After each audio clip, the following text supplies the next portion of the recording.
It's great to catch up with you. I know a lot has happened with this football team, and we want to talk about that. But as Friday a tradition calls for, we have to ask you what you're drinking and what you're thinking before we carry on any further. Little glass of white wine. Okay. Had a margarita yesterday, so with the white wine today. All right. Well, that's a quality beverage there. And anything on your mind, if note, before we begin with the questions? What you thinking? No, I don't have anything to get off my chest, to be quite honest, but I'm ready to roll. Okay, well, that's good to know, babe, because like I said, the Cowboys have done a lot of work, and we have a lot of questions about where they're going because of the moving parts involved here. What do you think about Mike McCarthy changing this offense for Dak? I mean, it wasn't broke. You see the stats. Why try to fix it? Yeah, I think the Mike McCarthy-Kellen Moore relationship had kind of run its course. I have a feeling, obviously, Mike McCarthy was happy to see him go, and I kind of get the sense that Kellen Moore wasn't all that dissatisfied, and he certainly landed on his feet because he now gets to coach Justin Herbert, right? And he's got a lot of weapons at his disposal.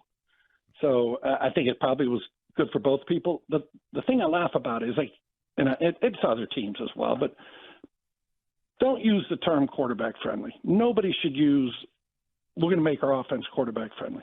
Have you ever heard a coach say, here's what we want? We want to make the quarterback position as difficult to play for our quarterback as possible. We're going to make it quarterback unfriendly. I mean, it's the nature of the beast, right? Whoever you have, if you guys are a runner, if you got Lamar Jackson, you're going to make it quarterback friendly for him. You're going to make it quarterback friendly for whoever. Hey, Bill Walsh made it quarterback friendly for Joe Montana. Mm-hmm. So I laugh when I hear the quarterback friendly term. We need to get rid of it. What do you think about Dak with more of a West Coast offense? Is that a good fit or a good idea in your opinion? Honestly, we'll have to see. I don't know what it's going to look like. I know McCarthy was talking about kind of a 30% change, and again, I don't know what it's going to look like. But I will say this: there's a lot of pressure on Mike McCarthy. Yeah.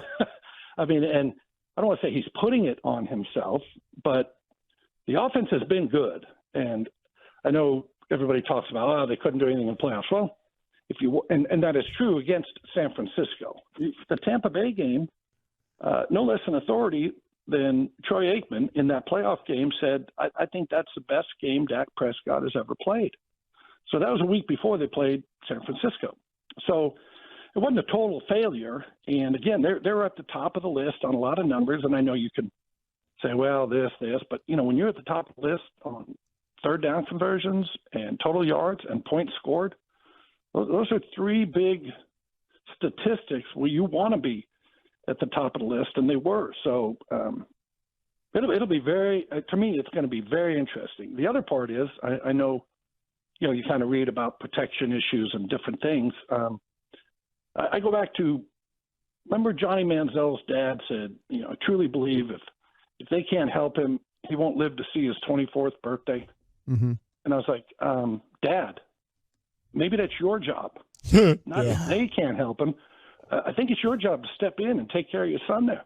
So if Mike McCarthy didn't like the offense, walk down the hall and tell Kellen, hey, get rid of this. I don't like this protection. I mean, that's your job as head coach, right? Yeah, he showed a lot of deference to Kellen Moore, that's for sure. Yeah, but I mean, again, if it's me and it's going to be on my watch, if I'm going down, I'm going down with what I like and believe in, and that Kellen Moore would have, he would have acquiesced to whatever McCarthy wanted. But it'll be very interesting this year. I'm truly interested to see what it's going to look like. Babe, I'm going to probably put you on the spot with this question because I saw one of your posts of you and all the quarterbacks together, and I'm talking about Roger Staubach and Troy Aikman and then, even Jason Garrett and yourself there. What was the conversation like? Were you guys talking about the Cowboys and Dak Prescott or, and if you were talking about him, what were the thoughts with the other quarterbacks around the table there with you guys? Well, of course we were talking about him. And I will say this too.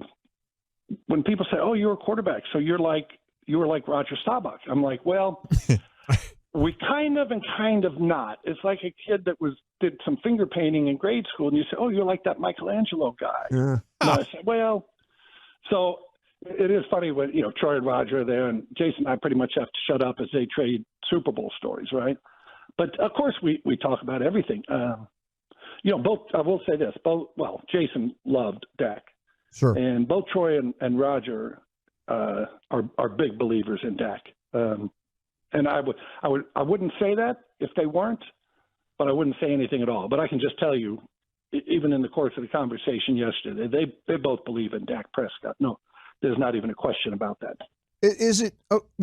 I said something earlier though, Babe, about this. You cannot have a conversation about Dak Prescott without either making people really upset at you or totally agreeing with you. And I don't think it's just about the Dallas Cowboy quarterback situation, but why is this guy so polarizing that in this way? And it was Tony Romo the same way? Was it the same discussions? That why can you not have a football discussion about the position without making somebody either mad or happy with what you're saying? Well, I think it's a number of things. And number one is everybody can weigh in on the quarterback, right? I always say nobody walks up to the left tackle and they see him out in public and say, hey, I think on your kick step, you're getting about 6 inches too deep there. But everybody can watch a quarterback and say, hey, here's what he needs to do. So, hey, it's the old thing that comes with the dinner. And I do think if you go to every city, other than the cities that have Tom Brady playing for him or Drew Brees or those kind of guys, Joe Montana, the quarterback is going to be polarizing. And I'll go back. I'll never forget this. I was at a Washington touchdown. I was playing for the then Washington, the team that is now the Washington Commanders. And it was a black tie event, Washington Touchdown Club, or Quarterback Club, excuse me. It was in the offseason, big awards thing, really nice deal. So they had 3 quarterbacks going into the thing. And the 3 quarterbacks with the Washington Commanders presented each of the quarterbacks coming up. And Ray Tittle comes up. And he said there are 4 stages to a quarterback's career. Why Tittle, of course, former New York Giants quarterback. He said there are 4 stages to a quarterback's career. He said you're young and promising. He said then stage 2, you're the backup, and everybody wants to see you play because they know the starter isn't worth a damn. He said stage 3, you become the starter, and they wonder how the hell could these coaches be so stupid as to play this guy. And he said stage 4, they throw you dinners and they tell you how great you were. And, right? We see Tony Romo. They show him on the big board when he's at AT&T Stadium doing a game, and it is all cheers. Yeah, it is all cheers. And Brian, you were here for the day. Sure. Bateman was getting booed his last couple of years. Absolutely. And people forget that. Shocking. And so anyway, I think it's just the nature of the beast. It's always going to be polarizing, and until you at least hear. Till you win the Super Bowl. Matter of fact, yesterday we had the Dak discussion going a little bit, and we didn't dive, into it's got to take a shorter 5-step drop or anything. But I pointed to Troy and Roger. I said, hey, you the 2 guys have made it tough here. You didn't have to win 5 Super Bowls, Yeah. Babe, what do you think about the idea of drafting a quarterback in this year's draft? Because I don't think that's an indictment on Dak. Personally, I think that maybe it's a good idea to take one every year. I agree 100%. And place where Brian used to work, Green Bay, Ron Wolf used to draft. I always say that Ron Wolf drafted one every year. As a matter of fact, this was it was the year they drafted Dak. Jason Garrett and I go to dinner. And we're sitting there talking, and I said, hey, you know what you need to do? You guys need to pay somebody $2 million to do nothing but scout a quarterback. Look at the money you invest in a quarterback, right? I mean, these teams are putting $250 million. What is it to pay a guy $2 million? Now, Ron Wolf is, 80-some years old, but to me, he was the best. He found these guys every year. He was a guy that traded a first-round pick for Brett Favre, who was drafted in the second round, right, from Atlanta. And everybody said, what's he thinking? And we saw what happened. But you get a guy like that, all he does is look at quarterbacks. Because I hate to say this, there's a lot of people, they don't – even quarterback coaches out there, I've been around them. They really don't know what they're looking at. They do not know what they're looking at. So I'm going to pay a guy. And Jason said, well, we don't have to pay a guy $2 million. I mean, we'll give him $500,000. I said, no, because if you pay somebody $500,000, you're going to get a guy like me. I said, you got to go out and find the best guy. And all he does is bring you a quarterback every year. So if you know Jason, he'll argue with you. He'll fight with you. About a week later, he said, Bambino, Wade Wilson isn't going to like this, but I'm going to send him to all these quarterbacks Yeah. and have And if you remember, Wade Wilson is a guy that came back basically with Dak Prescott. Yep, sure did. Thanks, babe.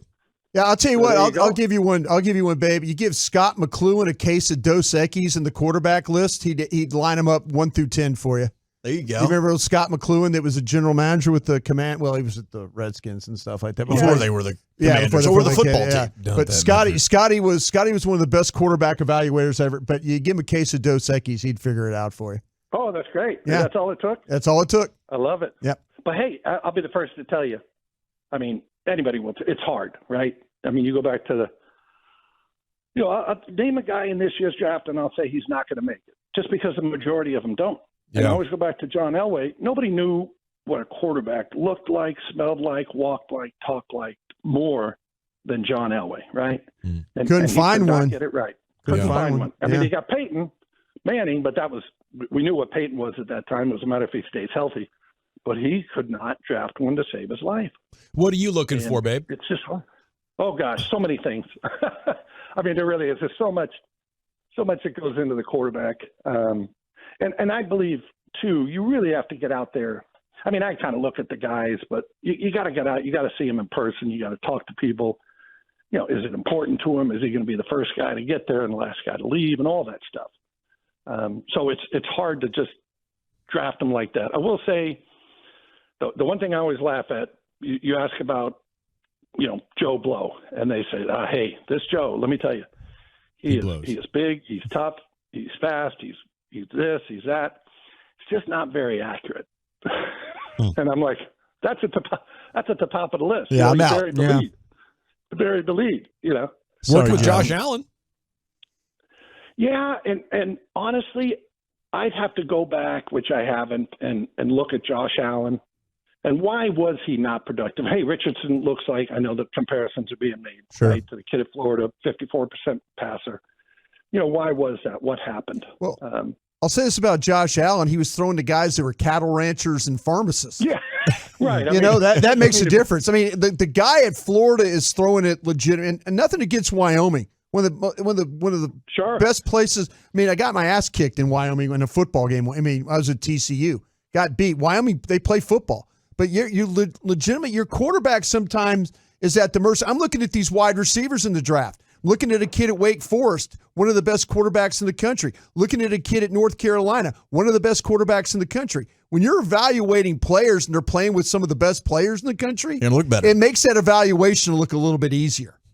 Right. And it's even, I looked at Bryce Young. It was funny. I was watching a game, Alabama, and I forget who the commentator was, and it doesn't matter. And I'm not getting on the guy. But Bryce Young dropped back. He's looking left. It's not there. He's looking. He's still in the pocket.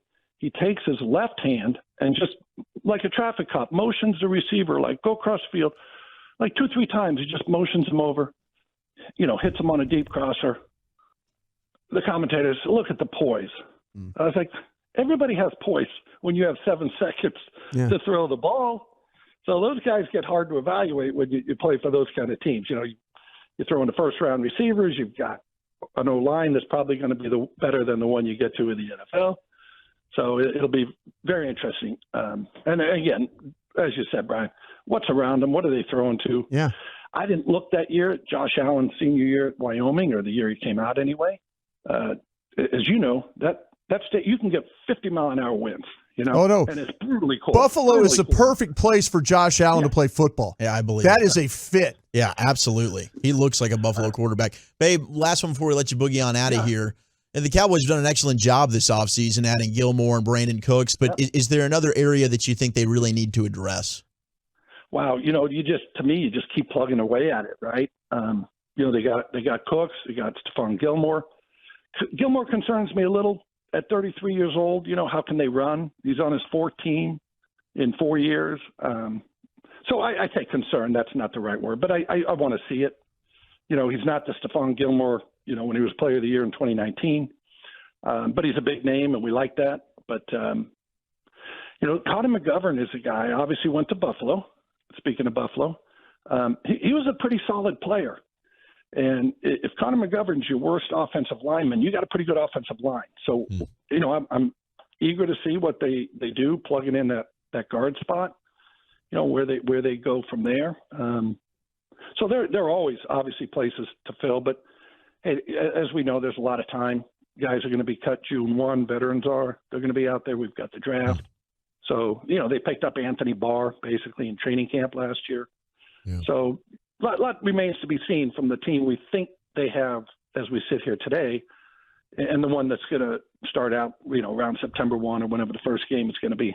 Pre-draft, Babe, will the Cowboys win the division? Will they make the playoffs for a third year in a row? I'm going to say they make the playoffs, but I'm going to say Philadelphia is the favorite as we sit here today to win the division. Okay. Although they lost, the one thing people don't look at, obviously they lost both coordinators. So that's going to be interesting to see how they manage that situation. That's Everybody what Brian. looks at players, but you lose a couple coordinators. It's a big deal. We'll see what happens there. Yeah, that's what Brian keeps bringing up. I think great minds think alike on this one, gentlemen. No doubt. Appreciate you as always, Babe. Have a great weekend, and we'll catch up with you soon. I got you, You babe. guys too. Thank you very much. Appreciate it.